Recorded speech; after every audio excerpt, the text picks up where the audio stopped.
Ooh, welcome back, guys. It's us, Geek Centurions. And if you notice, it's just me and Joy today, or if you're our audio listeners, it's just me and Joy today. Kelvin couldn't make it today since he had to start his HR job, which is, first of all, congrats, Kelvin. Good on you. Yeah. But also, because of that, he couldn't make it. But Kelvin did recently watch the Mulan movie, the 2020 version, the live action, and he brought it up to us, mostly to me, that we should probably review this movie. And I was like, I don't feel like spending $30, but okay, sure.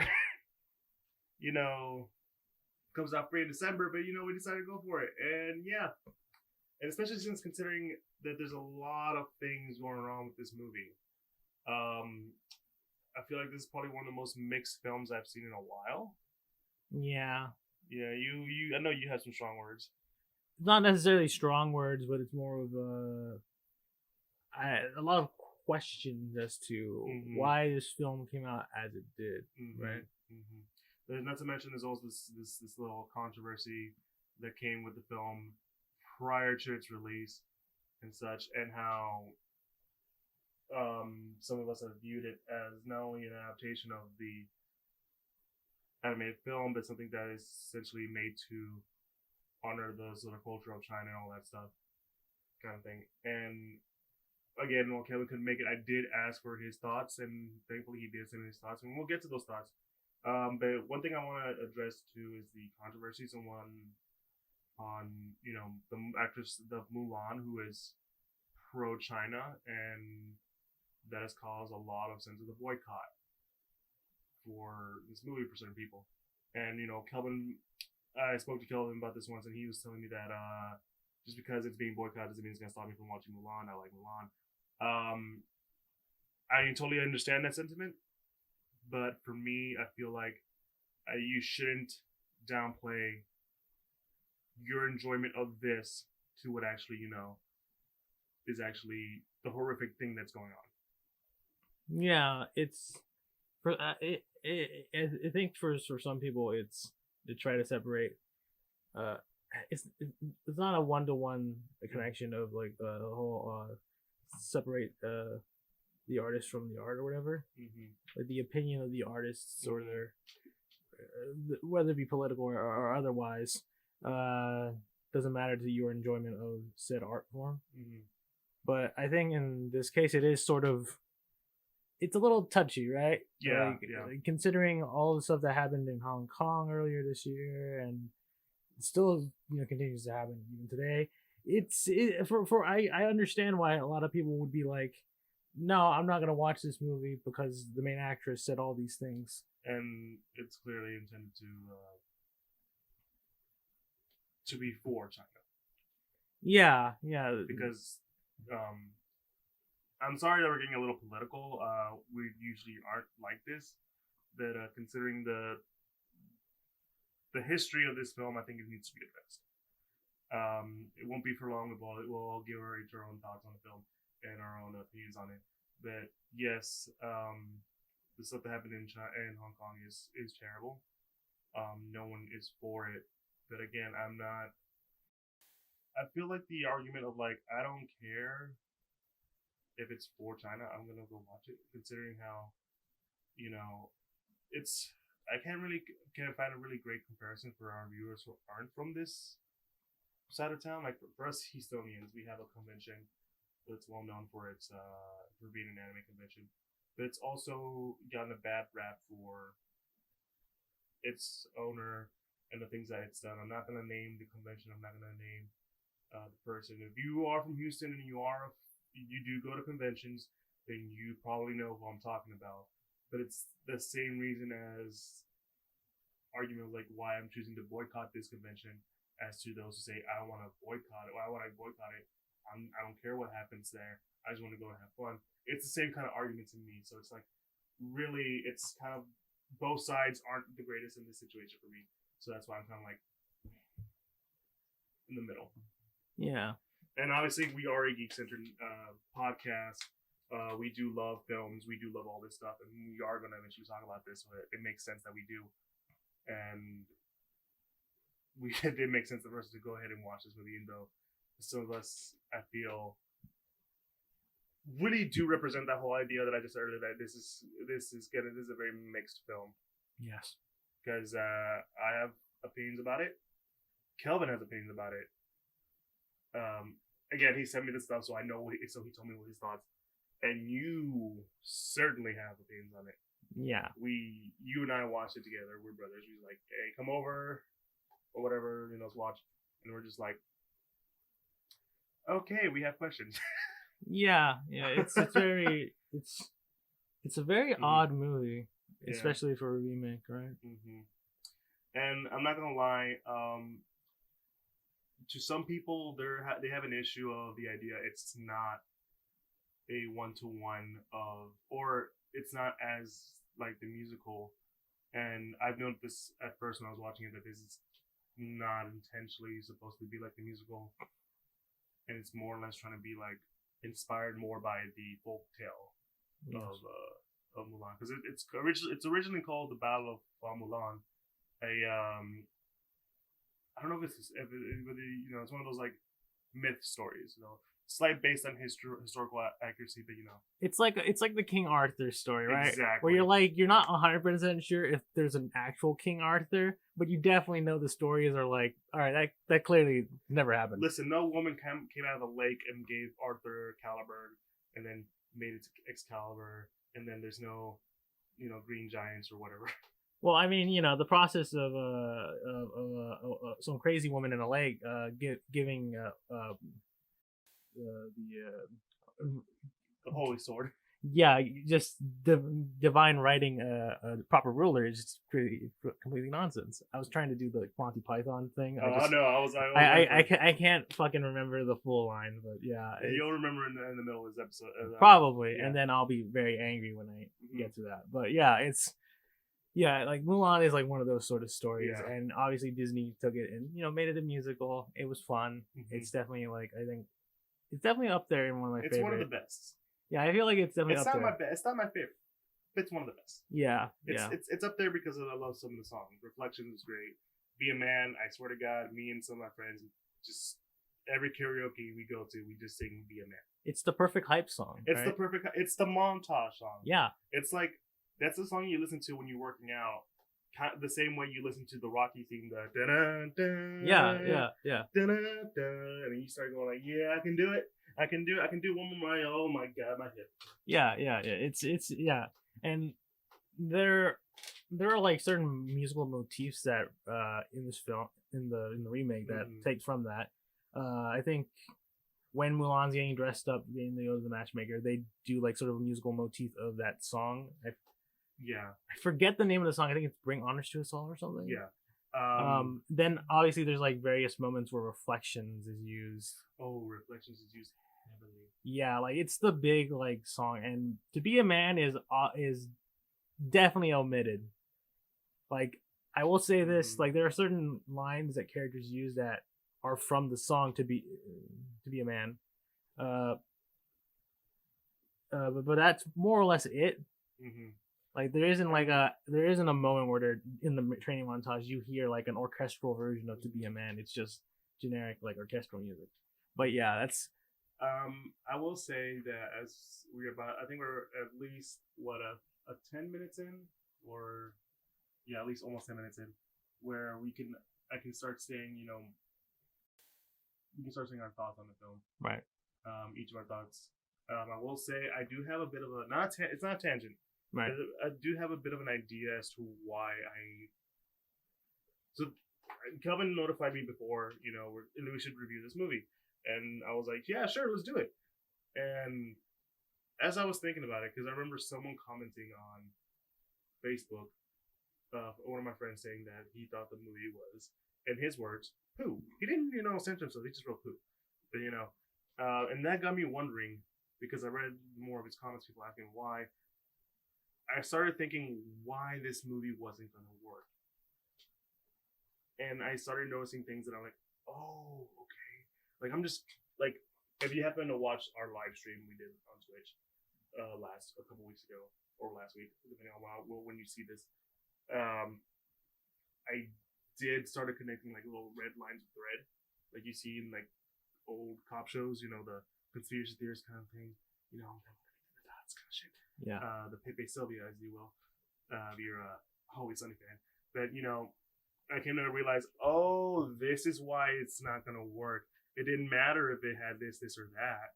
It was never gonna work. And I'll get to that when I talk to my idea of the review. But we'll start off with Kelvin's thoughts, which again, he's not here.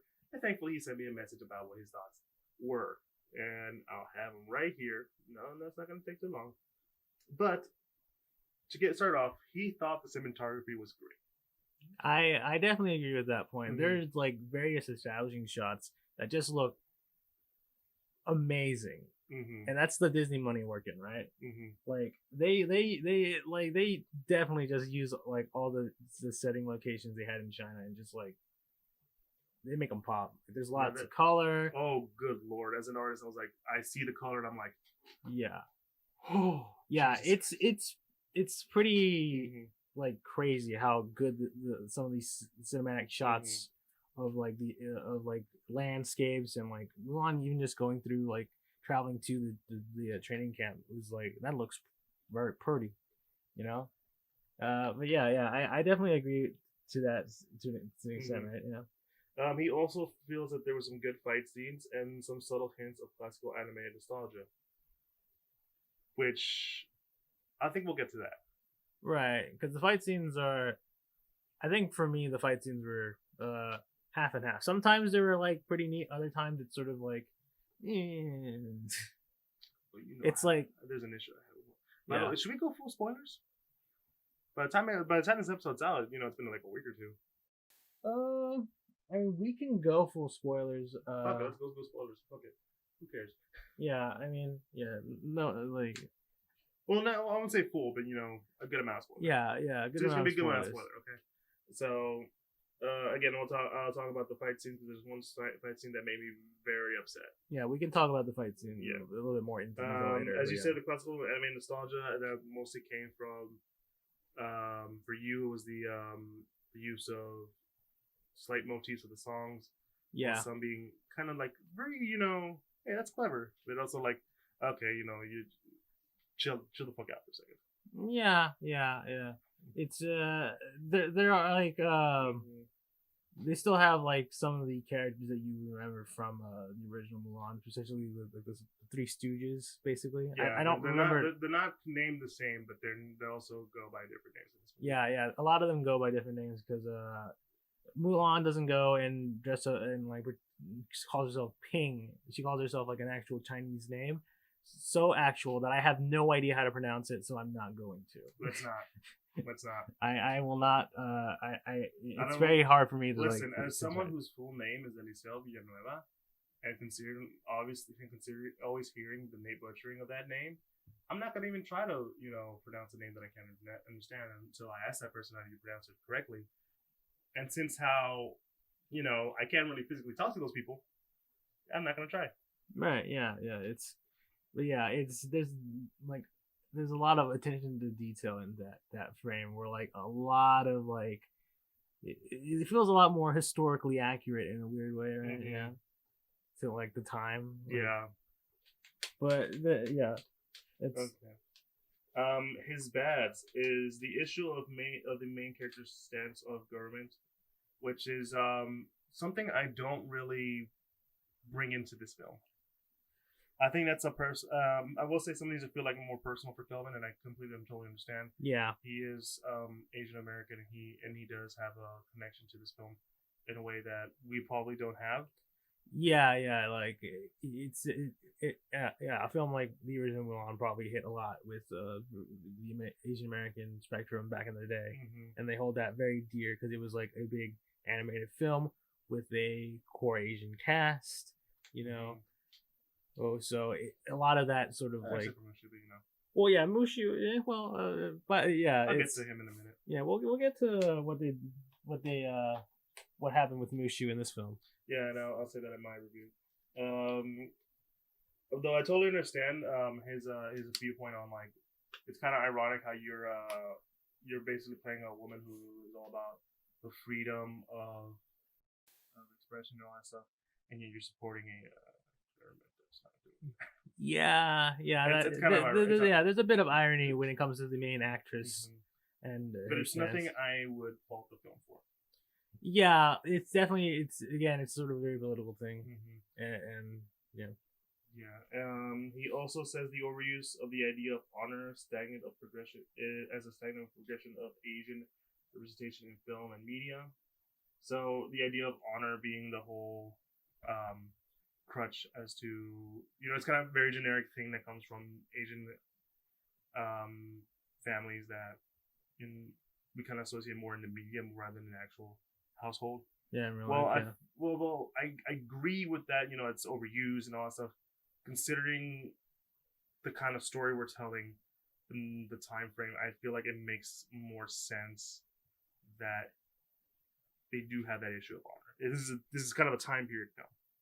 Yeah, I think I understand it to an extent. Yeah, I think again, we're not disagreeing with Kelvin. I'm just pointing my thoughts on this. Yeah. I mean, obviously, he's not here to like fully explain himself. He's just giving us like a sort of bullet points, and we have to sort of interpret how he would. Yeah. His words, but yeah, I think I think it makes a bit sense for like this whole weird like Asian like stereotype of being like honor. You must, you will dishonor your family if you do this or whatever.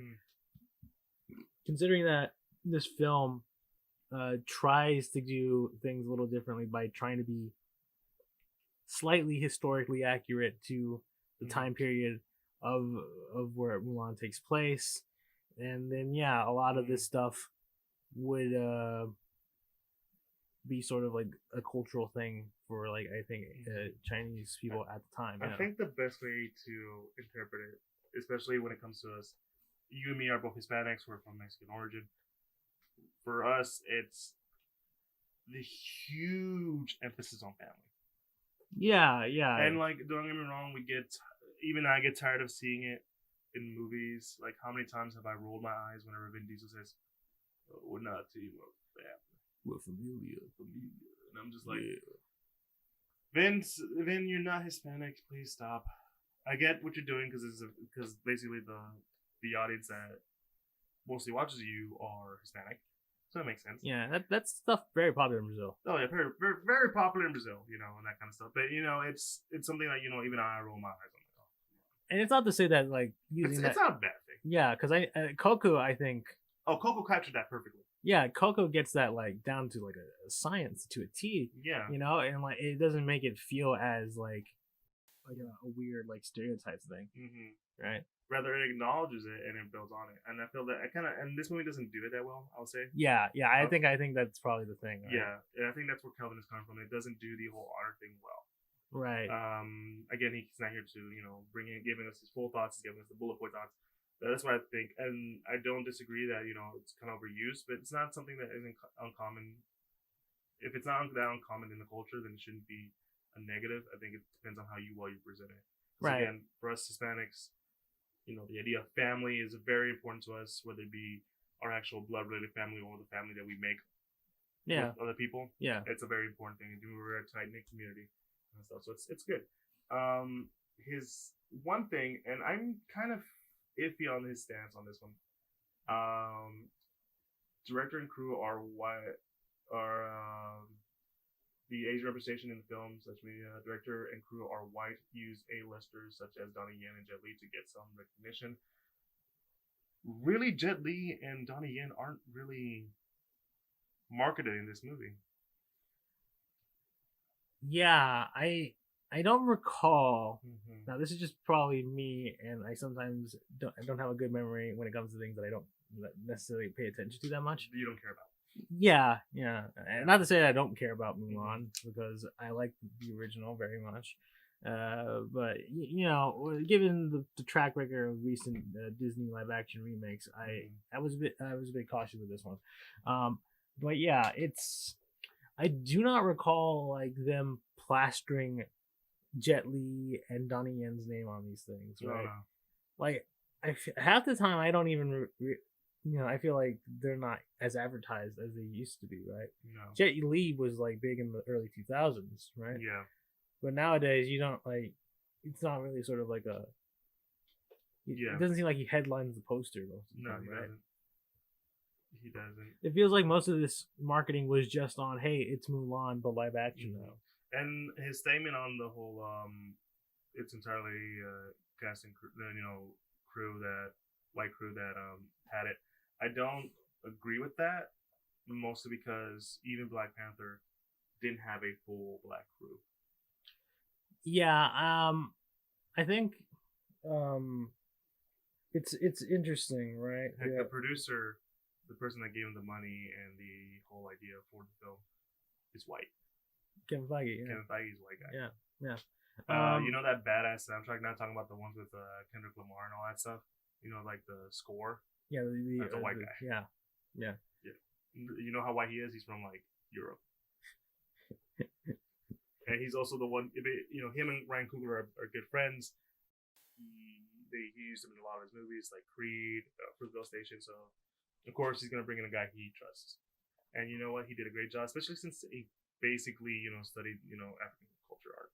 Yeah. And I'll talk about this more in my review, but I don't disagree with him. I think if it was entirely an Asian cast, it would have been slightly better. But, Kelvin's not. But again, Kelvin's not here to explain himself. Whenever we ever get together and talk about it again, we'll be sure to address that.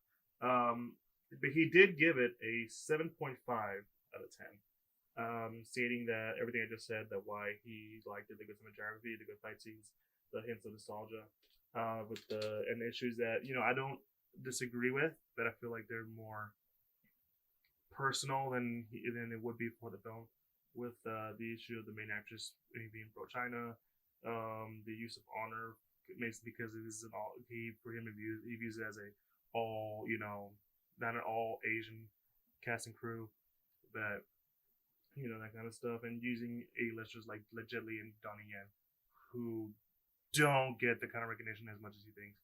Rather, I know people who like the Ip Man movies, but they don't know the main actor's name. Yeah, I think I knew like a couple kids in like high school that like knew about Ip Man, but like it's not like a universal thing, right? No. It's clearly it's just it just showed up on Netflix one day, and that's how everybody got into it. Yeah, it's very niche sort of thing. Yeah, and I don't disagree with Kellen's thoughts. Yeah. All right, who's going next? Me or you? I mean, you can take it if you want. I can take it. I'll start off with the story. So essentially, the story of Mulan is very much the same as, kind of the same other thing, but of the original animated film.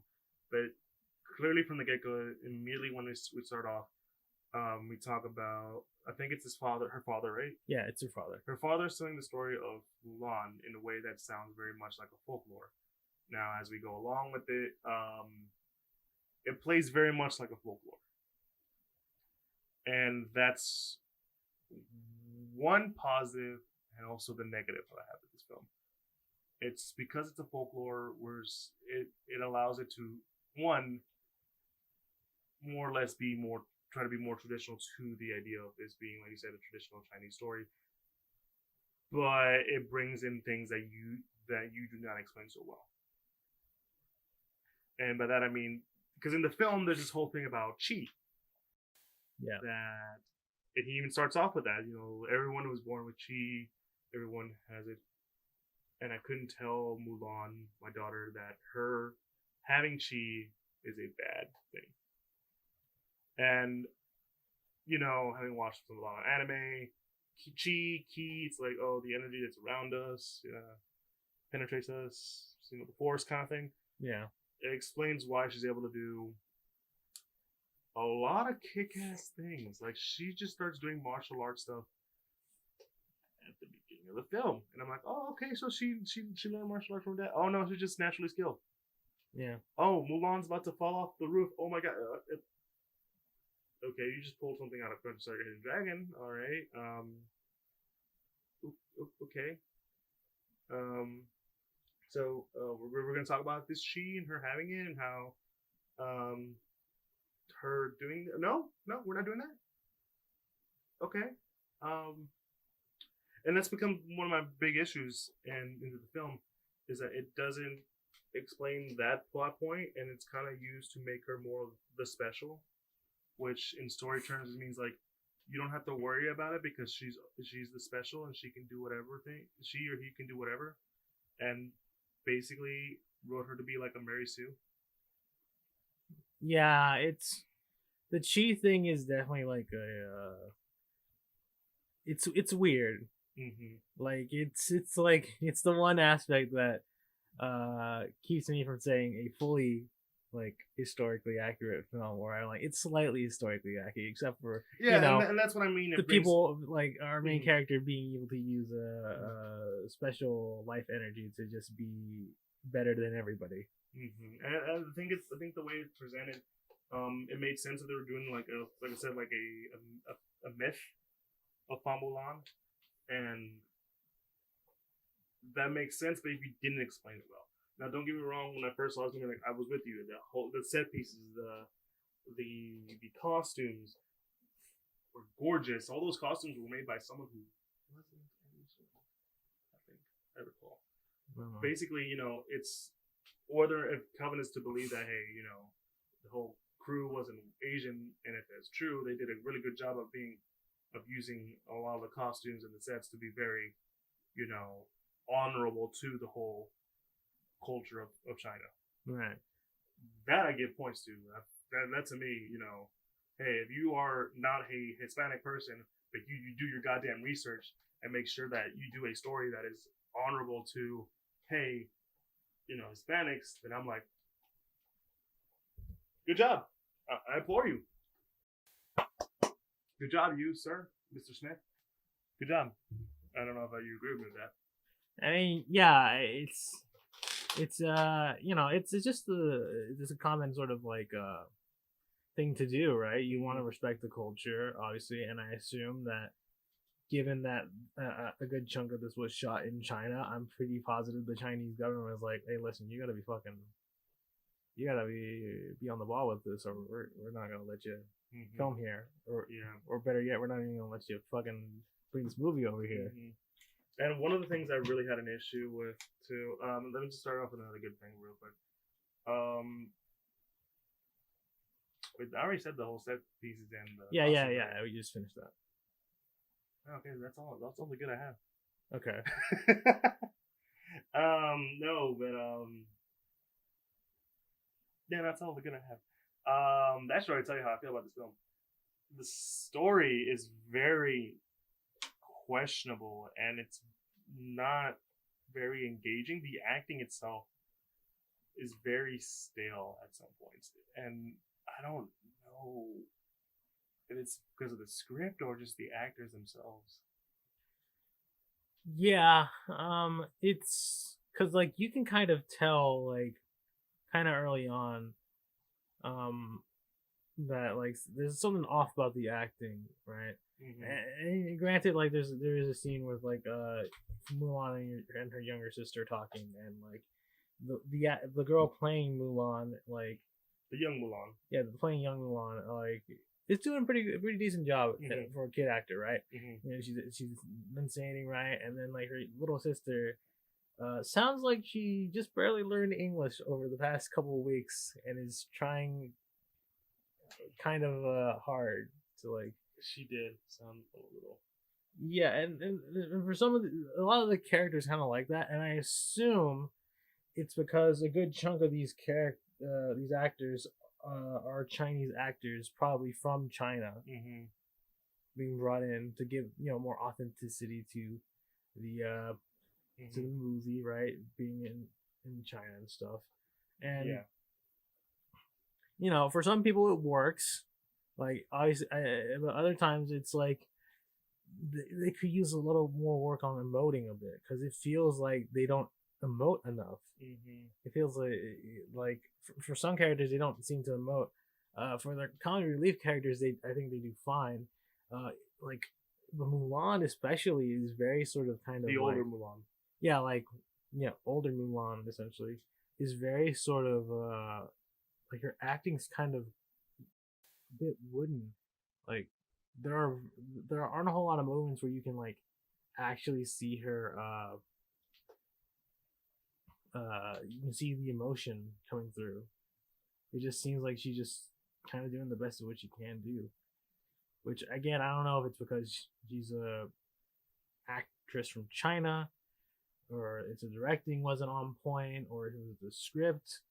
But yeah, it's super weird, and I do think the one of the other interesting things about No, I agree with you. The acting is really weird because like some of the actors I feel doing the job. Donnie Yen,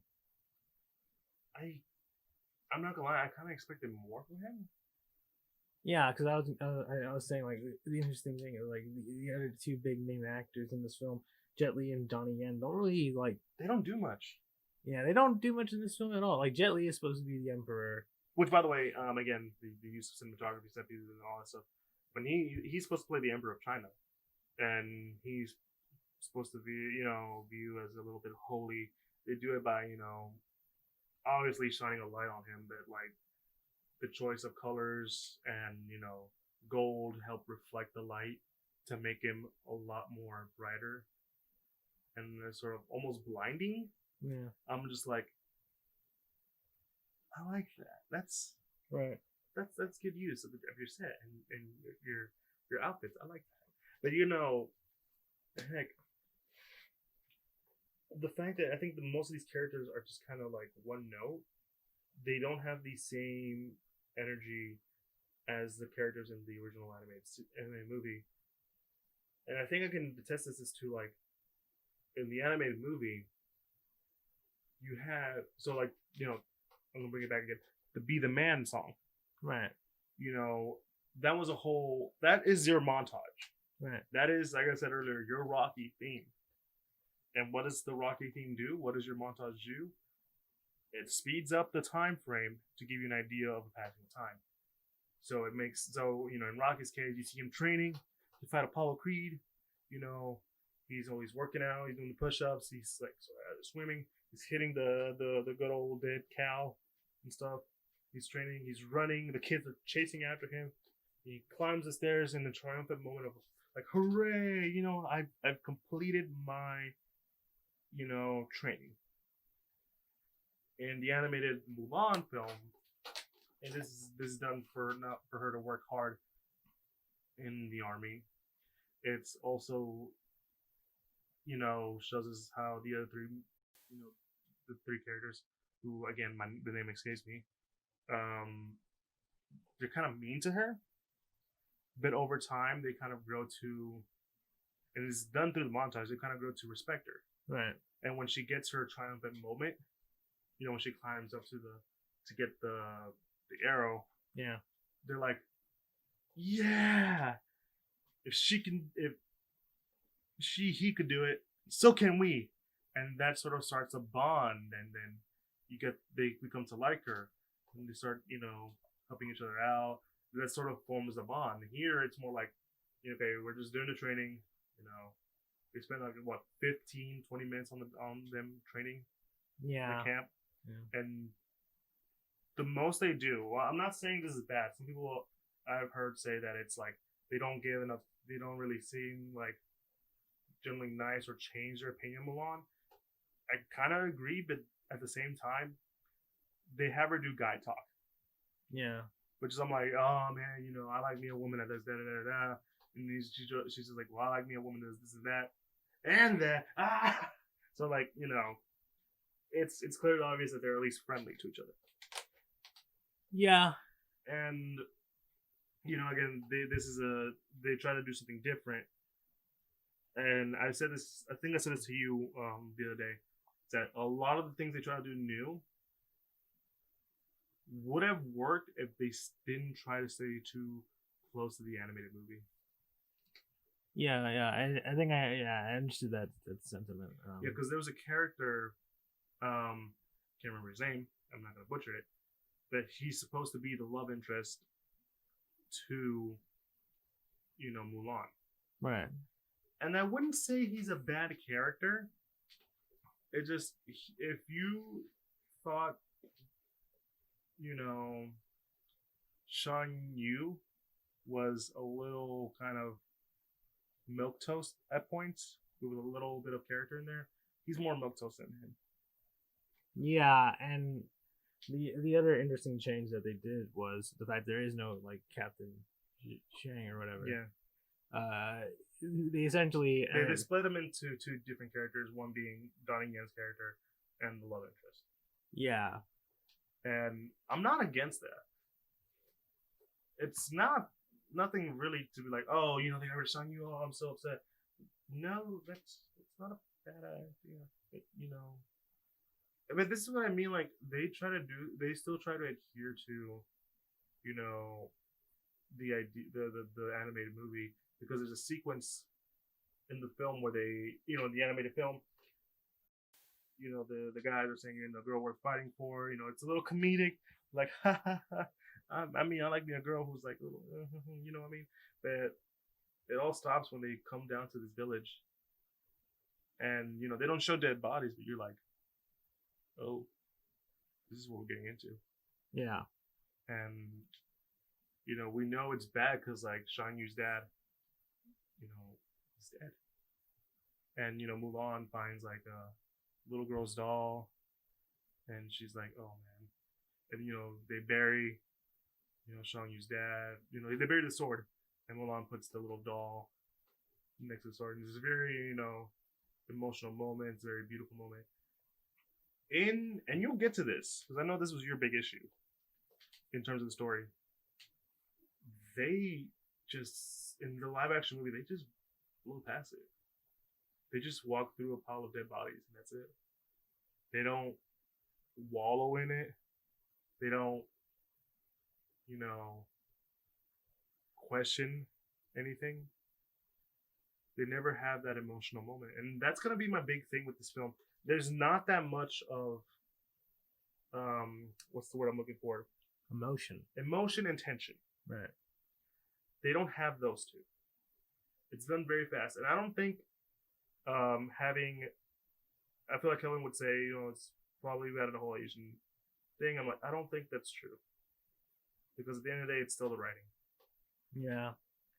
The writing was not that great, which is really sad because at the beginning I was kind of into it, but then it started going ways. I'm like, I don't agree with this at all. I don't agree with this at all.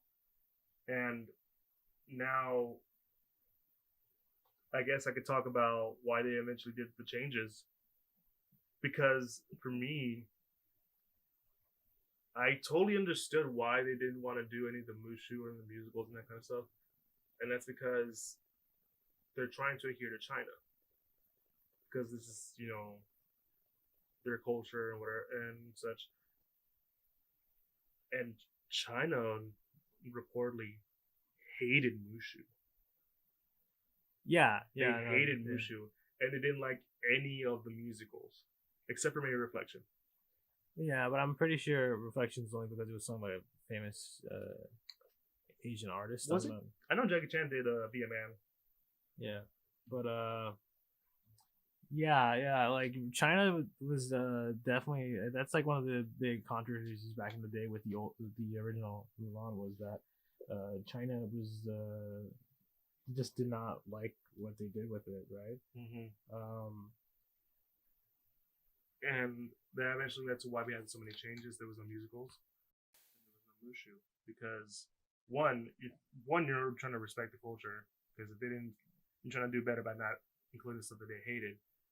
But also, China's your big marketing, you know, place. That's where all the money's coming from. You told me this before. The reason we got a Pacific Rim 2, which by the way I love Pacific Rim 1, is the reason we have it because it was so big in China. Yeah. And like for some people it's like, oh yeah, because it's giant robots. Like, no, dude, that's not, you're just thinking small. If a movie that didn't do so well in every other state, but just because China, this one marketplace, caused it to have enough movie, you know, like interest, jumped up,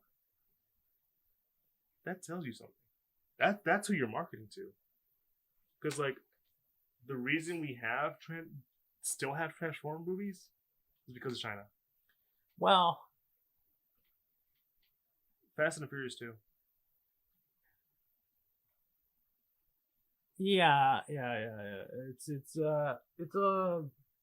China has become, and this has been a thing that has been happening for quite a while now. China has become, I think, the second biggest, or probably might be the biggest movie market in the world right now. And because of that, we see a lot of movies doing stuff to cater to China. I mean, I think one of the biggest examples back in the day was Iron Man 3 having an exclusive scene where Tony Stark, the whole end of the movie where Tony Stark gets rid of the shrapnels in his heart and stuff to make sure he doesn't need the arc reactor to keep him alive anymore. That whole scene is extended in China, where he goes to like some Chinese scientists, and they're played by very popular Chinese actors, and they're the ones that like get that stuff out. So yeah, there's tons of stuff like that's happened, and to appeal to that market, because they even try to avoid any political situations. There was the whole ancient one controversy where they changed it to a more of a Celtic person, any white. Yeah, the ancient one. You can't talk about Tibet, and where Doctor Strange trained in was in Tibet. Yeah, and if you notice, that place is not like Tibet. Yeah, it's all kinds of. It's understandable, but also kind of sickening. Yeah, it's definitely like sucks for certain movies that need that sort of big worldwide appeal that they sometimes have to do that stuff. And yeah, like for Disney, I assume, I'm pretty sure, wanting to remake Mulan, and the direction they took with it is, I think, indicative of them being like, listen, like, China's gonna eat this up. We're gonna make so much money there in China, and because we're pretty much like making this for the Chinese, for China, right? I want to see how China's react to this film. I honestly want to see how that turned out. I mean, I don't know. Like, sometimes it's sort of like, sometimes movies you think would do good in China don't sometimes. I know the Star Wars movies, the sequels, all the Disney movies, like, they do not do that great. But I'm pretty sure half of the reason is simply because China never got the original Star Wars or any Star Wars. Yeah. So their exposure to Star Wars is The Force Awakens, and they see all this nostalgia stuff that would get most Western audiences. But for China, like, who the fuck is this Han Solo guy? Why is there a giant like furry dog with him? Luke Skywalker? Who the hell's that? Exactly. Right? Like, and that's why the Star Wars movies never really did that well in China. But again, it's Star Wars, so it sometimes doesn't matter. But for other movies, it's like, like with Pacific Rim, Black Panther did not do well in China. Yeah, because it's clearly wasn't made for a Chinese audience. No, it wasn't. And that's what I'm saying. Like, I was connecting like threads. I showed you guys for the audio listeners. But I started connecting dots into like, okay, this is why we're not gonna this is why it was never gonna appeal to anyone. It was meant for a different audience. It wasn't meant for people who grew up with the animated film. It wasn't meant for them. It was meant for China. And all the changes and all the stuff that we come to love, like I said, Mushu. Like, personally, I love Mushu, but he kind of didn't do that much in the story. He was just more of the simple comic relief with a slight, character development. But still not saying I don't like him, because I love Eddie Murphy. But China didn't like him because of his portrayal, of that culture. Right. And they didn't like most of the songs except for Reflection. Heck, we know that because they played the song like 3 goddamn times. Yeah, there's various motifs of Reflections, and the end credits is not only a. They don't really play in the Avril Lavigne version of Reflections. They also have a Chinese version of it. Yeah, a Chinese singer sings Reflections in that. You're hearing Reflections twice in the credits, guys. Yeah, it's like, man, they really banged hard on this Reflections song. Oh, hell yeah, they did. I mean, wasn't it an Oscar-worthy song? I don't know. I forget. Yeah. I do know that it was in the trailers when it first came out. like if you could pay attention, it's like, oh shit, that's reflections in the Yeah, and my thing is when you're talking about the nostalgia, it's like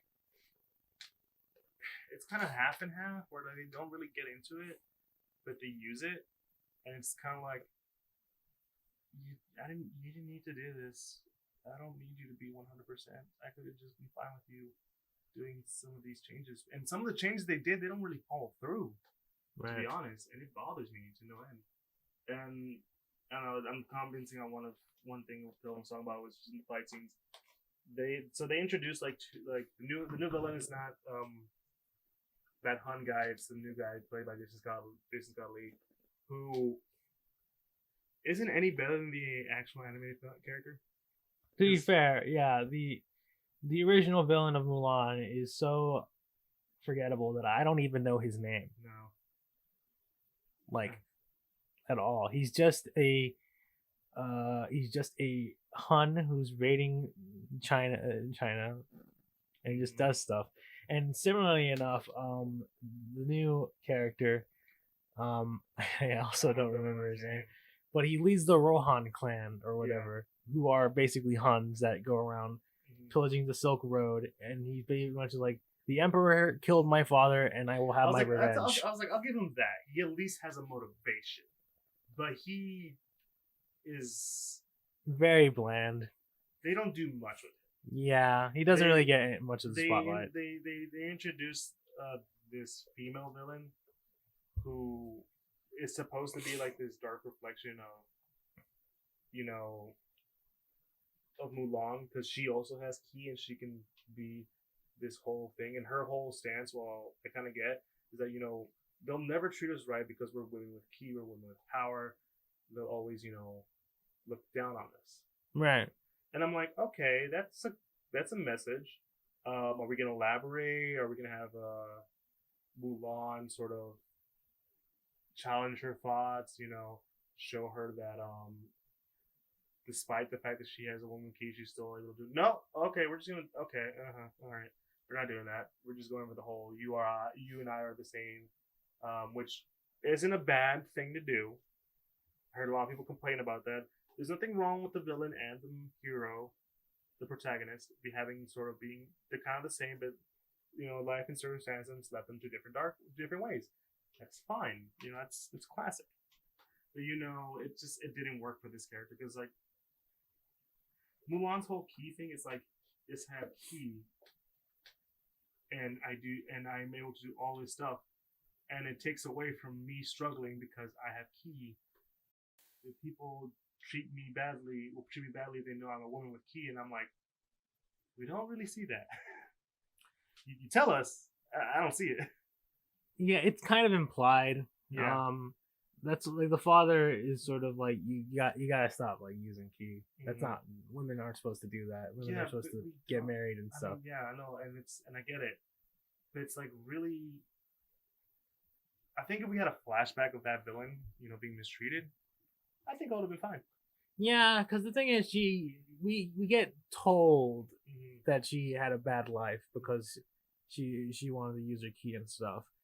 That she wasn't accepted by society or whatever. But we never get to see it, right? We never know the full extent of how bad she's treated, because even Mulan isn't like treated that bad. She just gets a little like weird looks and just sort of like, huh, whatever.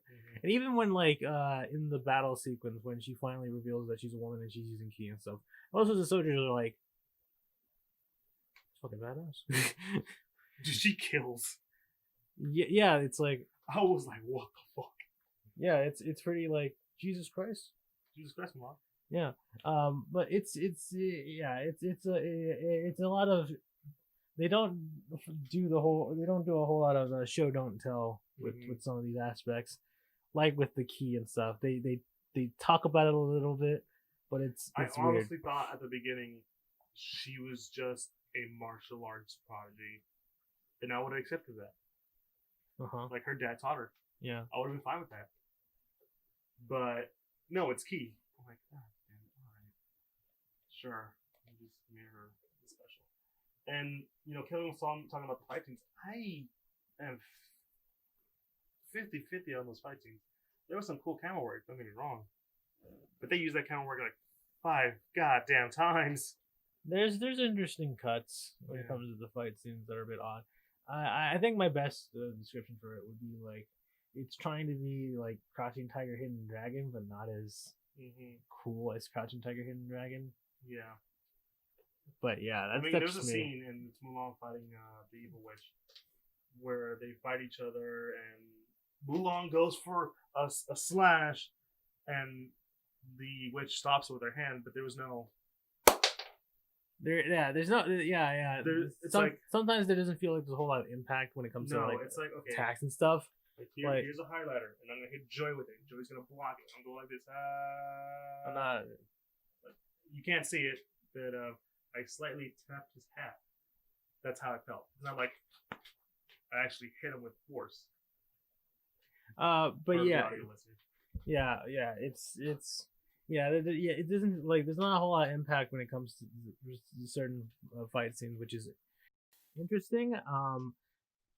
Like it's like even in like if they're trying to go off of like old kung fu movies and like the wire fights and stuff like that, and say like something like Kung Fu Hustle or whatever, there's impacts and stuff. You get to hear and like and thus feel the weight of certain hits and stuff, and it's like characters react to an attack. Yeah, and I think I kind of get what they might have been going with it. Some at least with the fights between her and the sorceress woman, is that like she's so into her ki that like she's barely phased by it sometimes or whatever. But at the same time, it's sort of like feels very off. Yeah, it feels very off. And I think that's about it. I can't really think of any more to say because for me, and you know me, I was not enjoying myself for a good moment there. I have more to say, but most of those I'm gonna give to you because you can explain those better than I can. Don't get me wrong, but for me, I wanted to enjoy this movie, but I couldn't. It was the end. Right. It felt something was off, and I think it was right. There wasn't much of attention, and there wasn't much of emotion, whether it be from the actors or anything. The story was questionable at best, bad at worst. The idea of ki isn't explained well, and it makes sense if you're trying to go for more of a lore, folklore kind of thing. Yeah, I get it. If we're talking about Mushu and the Phoenix, honestly, the Phoenix did nothing. The Phoenix is basically just there to help. Spirit guide. Yeah, it's like a spirit guide. It just helps her out whenever there's like. Rabbit does anything though. Yeah, it just flies around being pretty, and then Mulan's like, yes, I must. My ancestors. Yeah. It's like, yes, now I am motivated to continue fighting. Yeah. There was a specific moment in the film, and I'll let you get to that because I thought that was a horrendous cut. But essentially, I would give it a 6. Okay. 6 out of 10. It's not. I didn't. I'm probably being a little more nicer than I should be, and I think you're also on the same boat. But it's not that great. I think it's barely even an okay film. Okay. It's barely. Okay. Do I think it's the worst one? No, I don't think there's the. I don't think I don't think it's horrible. I don't think it's horrendous. I think for some people it might be. For me, it was just very difficult to get through sometimes. Okay. I see what they wanted. It has the groundwork to be good, but it couldn't make it there. Your turn. All right. I feel like you took a significantly longer than I probably would. Well, there's a lot of things I have to explain. Okay, yeah. Also, I had to give my whole little thread theory. Yeah, okay, all right. But yeah, for me, this is a very interesting film. I agree with a good chunk of at least some of the positives we talked about. Cinematography, landscape environments look great. We've already talked about that stuff. I also agree with when it comes to fight scenes. Sometimes they look pretty neat. Other times they're just very sort of like weird because of camera angles and various slowdowns and stuff like that. Just sort of like, all right, and the lack of hits on some fight scenes.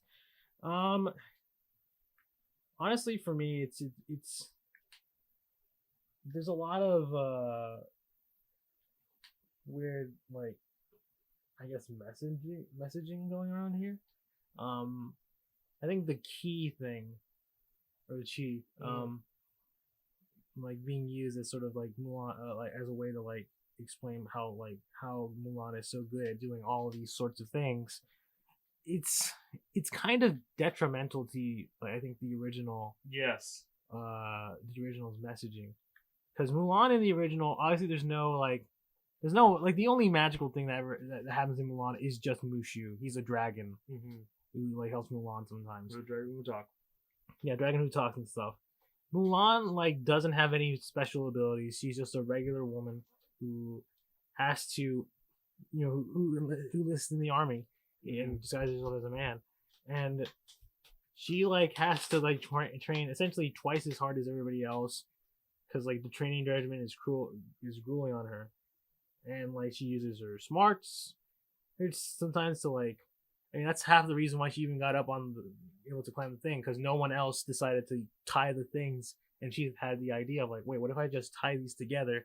And it's like to help, Yeah, it's like that scene in Captain America: First Avenger, where everyone's trying to climb up to get the pole, and Steve was the one who's like smart enough to like pull the thing out and have the pole fall down, and he got the flag. Yeah, it's a very similar energy where Mulan strengths comes from her smarts rather than like being actually physically strong. She uses her intelligence to outwit like a lot of stuff, and here she doesn't. Like, she has elements of that. Like there's a scene where there's a big battle where she decides to help out. Yeah. By like having the cannon, because the Huns, the Rohan clan, have this siege catapult, which to me, I remember at the time being like, oh, they have siege technology. It's interesting. No wonder the Huns were able to like raid so many things. But yeah, they were firing on like the army, and she goes around and has them essentially recreate the same scene that happens in the original, where she fires the cannon thing to cause an avalanche, but it's the enemy that does it, and she tricks them into doing it. So the siege battle. Yeah, yeah, like I was saying, like, yeah, those are like some of the moments where she like seems like she's trying to use her intelligence, but she mainly just relies on her chi to like basically like beat most opponents, like even against the boss. She mainly just uses her chi to help her win that fight, not necessarily like tricking him into doing stuff or whatever. Which yeah, I think it's kind of like super weird to me that they would do something like that, right? Because like Mulan was already like a very sort of like feminist sort of movie back then, right? She doesn't have to like be super strong. She uses her mental abilities to outwit her opponents and stuff. Here, it's like, yeah, you basically make her a superhero in a weird way, and it's like, which I've said before, it makes sense if you're going with that folklore angle. But yeah, but if you want like maintain this like messaging of like feminism and stuff, it feels kind of off. Which is why I say, there should have been a conflict of like her having the key. Like the only conflict I think she had with the key was that, like, when she was pretending to be a man, like she did not have full access to her key. Like, she had to be true to herself in order to like fully. Which is a very spiritual thing to say. Yeah, because I think the thing about the key thing, the chi thing in this film is that it tries to be both the meta, like the philosophical kind of chi, where obviously it's a life force. Everyone has it, but it also does the weird anime thing where like only certain people, like Mulan, are able to harness their chi and use it to like be like superhumans basically. But yeah, it's definitely like a weird thing, and I remember making a joke sort of early on, before we got even to the discussion of like, before the character, Mulan and the sorcerers were like, you and I, the sorcerers being like, you and I are the same, kind of thing. I was like, are they just gonna do a thing where like where the sorceress is like an evil Mulan, like the bad feminism, and Mulan is the good feminism or something. They did it. Yeah, it's very odd. Also, I guess from an editing standpoint, there's some very odd cuts here and there and everywhere. I hate it. You talking about the siege woman? If you saw the internet, I was like, yeah. There's an edit that I was like, I did not. Agree there's some odd stuff that happens in some of these edits where during that siege battle where Mulan decides to I'll have them fire at the mountain to cause an avalanche and it'll defeat them and stuff. She gets on her horse, she rides off, and literally the next shot is her coming, like already climbing behind, like firing arrows from behind the enemy. You don't get to see her like actually climb behind, set up like her little scheme of like making them think they've been flanked or whatever. What's even worse is that it's an open field. They would have seen her. Yeah, it's super bizarre, right? Because they're fighting in an open field, and they're like up on rocks and stuff. They would have probably have seen her riding off like that, unless she has a secret key ability that makes her invisible. In which case, boy, would that have been useful in various other scenes if that was a thing. But yeah, there's certain shots like that where it's sort of just like jump cuts, like very bizarrely. It reminds me of Suicide Squad. During like right before the final battle, you have El Diablo trying to hype everybody up, and then it jump cuts to him already walking down the fucking steps, and they're ready to start the final act of the movie or whatever. And yeah, it's that. No, that's just me. That's that. Like a lot of the stuff, I do agree with you, and yeah, this movie is just so like it's so many conflicting ideas trying to trying to like win against each other, right? You have, yeah, and I do agree with you in that this. I think you made a point earlier, like a day ago or whatever, where you were like, this movie doesn't seem like it was gonna ever please anybody. Yeah, that is the reason why I was talking about the whole little thread thing. Like, it was made for China. It was never gonna please us as a Western audience because we grew up with the animated movie. The Chinese are probably gonna like most of the references that they have for that animated film. There's this whole talk of like the boycott the film because of the actors supporting China. There was never going to be an exact pleasing when it comes to this film. No one was gonna be happy with it. Yeah, it's sort of like a very kind of weird thing. Like, obviously I commend them for trying to like be different for being a live action Disney remake. Very few of those live action Disney remakes are ever different from the original source material, and they feel like they just add an extra 30 minutes to pad out the time. That's another thing you told me about. You felt that this movie fast forwarded a lot. Yeah, and I think it is because of that sort of like, they're like, crap, we need to have these moments that reference the original, but we don't feel like, obviously, like maybe like our Chinese demographic probably don't care about that, so let's just fast forward that stuff. Because honestly, like, if it feels so rushed, like we don't, like, this movie's about like an hour and like 45 minutes maybe without credits and stuff, and like it feels so rushed sometimes. We're moving, like it moves. We checked the time three times. Yeah, and I'm just like, wait, what? We're already like here at this moment? I'm pretty sure this was like further, like, how is, like, it was very sort of like, there's like a weird pacing thing where like we're fast forwarding through various segments and stuff of the original plot just to get to the more newer plot of this movie, and it's sort of just like that's like, this is a weird pacing issue, and I think that's half the reason why you don't get to feel as much emotion or tension when you're like I hope our main cast don't get hurt or anything, because we rarely focus on them actually doing the training and stuff. And again, it also brings up to I think the scene you mentioned before of them coming to like a destroyed village. Although I think in this version it's more of like they essentially find like a destroyed like battalion. Yeah. Like, because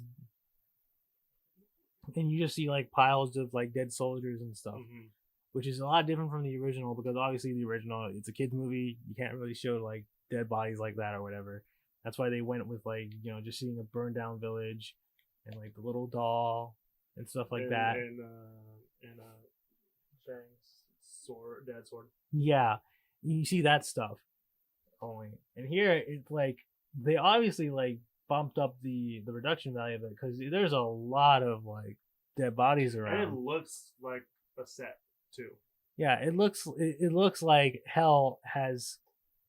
It looks like hell on earth essentially. Yeah, like you're walking to the most doomiest, gloomiest area.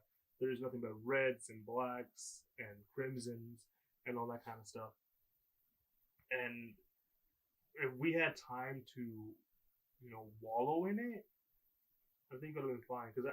But the thing is, like, the way the anime movie did it, it's like, hey, here's this happy-go-lucky song about us, going off to beat the Huns and get the girls and yeah, like this could happen to us. Yeah, and it's weird because this movie does try to like tries to make it like make the war thing more of a kind of a bigger thing. Like Mulan's dad, like when he finds out that she's left, he's like, like it's a dangerous place. War. She does not know what she's getting into. Yeah, like war is hell. Yeah, but you barely get half of that stuff half the time. Like, yeah, you get to see like some soldiers die during that big battle sequence, but like they're never nameless. Yeah, most of them are like nameless soldiers, and like the soldiers that we do know, they never feel. That's what I'm saying. There's no tension. Yeah, you never feel like you never feel like you got enough understanding of the characters to warrant to be like, oh no, Cricket, because the character's real name is Cricket. That's the only it translates to Cricket, I think. And that was the only character I kind of knew about, because he had a very easy name to remember. Yeah, and he's the one who we kept thinking was going to die, but he didn't die. That was a moment I was like, you made. I thought we were gonna do it, but of course we didn't. But sure, okay. Cricket lives.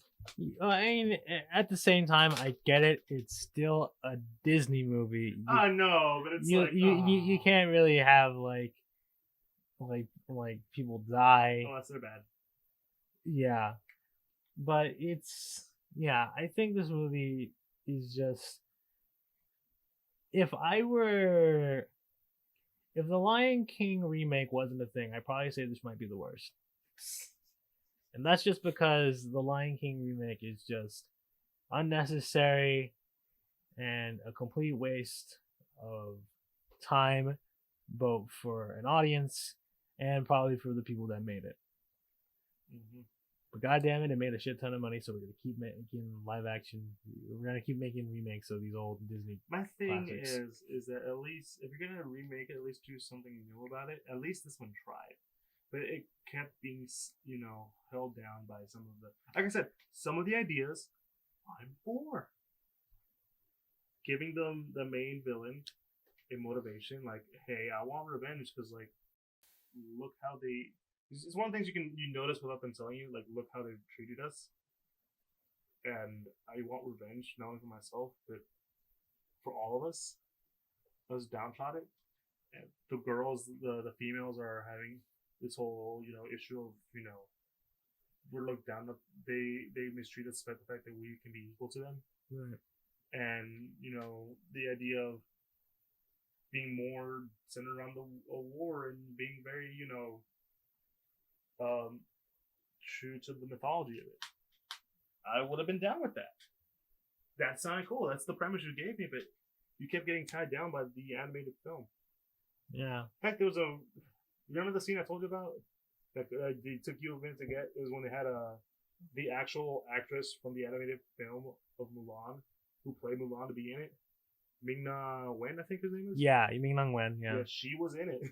Yeah, she's in it for like Quick second just to introduce Mulan to the Emperor, and it's a neat like reference. That's a neat reference. Yeah, it's like a little thing that I think some of these live action remakes do, where they get like some original cast members to show up or whatever. I'm not entirely sure Beauty and the Beast did that with the original actress Rubel. I don't think they did. But yeah, it's just like a little. Someone. I just don't know who it was. Yeah, it's just like a little nice like little nod, like yeah, it's the old Mulan introducing the new Mulan, right? It's one of those sort of classical things that some remakes like to do. But yeah, it's for me. Are you gonna be nice about it, or are you gonna be mean about it? Well, are you gonna try to be fair? This is me being fair. It's a 5 out of 10 for me. It's just honestly, it's a victim of trying to appeal to various different markets and probably failing at all of that, right? And it's kind of sad because like it would have been. I honestly would have liked a more like semi-serious Mulan, right? That actually delved into that sort of stuff, but I kind of knew, because I think they said a while ago when this movie was in production, like, hey, listen, we're not gonna have any of the songs or whatever, which bummed me out because I like BNN a lot. And but you were fine with the idea. Yeah, I was fine with it. It's like, hey, listen, at least they're gonna make it different enough from the original, so that way the original still has its place in history instead of trying to essentially do a 1-to-1 and try to replace the original, and add songs that for some of us feel very unnecessary, or for some very necessary. You're talking about Beauty and the Beast, and I was gonna say like Beauty and the Beast definitely tries to be a remake that tries to replace the original, and I don't agree with that. I will say that Nevermore is still a good song, and I like it. Guys, we're still arguing it to this day. It's a good song. It's not a good song. Look, it's a good song, but it's not needed for the goddamn movie. But it still works though. I disagree. Whatever. I mean, all I'm saying is, people, it made more sense. You felt a lot more emotion from the beast roaring than him having a goddamn musical number. But in the Broadway show, he has a musical number that's similar to what happens in the movie. Anyways, you gave it a 5. I gave it a 6. Kelvin gave it a 7.5. Okay, let's move on. Okay. Yeah, the movie itself, I think, is a very mixed bag. I think it was always going to be a mixed bag. No one was ever going to be happy. No one's really ever happy with these live action movies. They either try to do something new and don't succeed, or they try to go very nostalgic and it doesn't work. But yeah, Kelvin gave it a 7.5. I gave it a 5. No, I gave it a 6. And you gave it a 5. Yes. Even though I feel like we're both in the same spectrum. Yeah, it's just that I feel like it's I don't know. Yeah, no, I understand. But thank you guys for taking the time to listen to us, or checking us out on YouTube. We'll try to do more of these movie reviews. It's being very weird because of certain things that have turned on in the current world that we can't really do much. I mean, we wanted to do New Mutants, but we didn't have time for it. Not to mention, by the time it came out, they're all like, it sucks, and I'm like, well, there we go. They also released it in movie theaters, right? It's not on like a streaming service or whatever. I think it's on. Oh yeah, it is in movie theaters. Yeah. Yeah. No, and I ain't going out there. It's crazy. Well, the movie theater we always go to is always been kind of 50-50 dirty. Yeah, like if our local movie theater's already been dirty before this pandemic, I ain't going in there. God, no, good lord, no. I'm not about to drive 15 miles to go to a different movie theater. Hell no. Yeah. It's a bunch of gas money. Plus the other one we go to is a little more expensive. Hell no. Yeah. Yeah, but yeah, it's given the climate, and also like the delays of certain films, like the Black Widow would have we had plans for that, but sadly that's been delayed until we would have had whatever. the Eternals this either next month or the month after that, a month after that one. Yeah, I would have loved to see how that one turned out. We still haven't got a trailer for that one either. But no, essentially, guys, thank you again. Thank you for taking the time to check us out. Please follow us on social media: Instagram, Twitter, Facebook. If you go on Instagram, you'll find the link tree that's in this future everywhere, including our other social medias, like the ones I said. To our Patreon, where you can support us in any form of way. We recently revamped it. We'll probably I'll have a new video up for that. We do have a Twitch, and we do try to stream every other Saturday. Every Saturday, depending on how much energy we have and if there's anything for us to talk about. Also, if you're listening to us, we do have a YouTube. You can check out, the actual how we look like, how we're acting, how funny we can be. I feel like this one's a little more tiring because there wasn't that much fun to talk about. Yeah. But we're on YouTube, the Geek Centurions. Please sure to follow, check us out there. Give us a like, subscribe, hit the bell icon, all that good stuff that happens on YouTube. Comment, all that good stuff. Be sure to follow us on all the podcasting sites, from Apple Podcasts, Google Podcasts, Castbox, Pandora, Spotify. Basically anywhere you can hear listen to podcasts will probably most likely be there. If not, the ones I just mentioned are a pretty good place to go. So yeah, it's been us. Our review is done. It's been fun. Got a lot of other cool stuff to do. And yeah, so we've been the Geek Centurions, and it's been your good old boy Joe. and it's been your boy Eli. Hope you guys have a good one. Peace.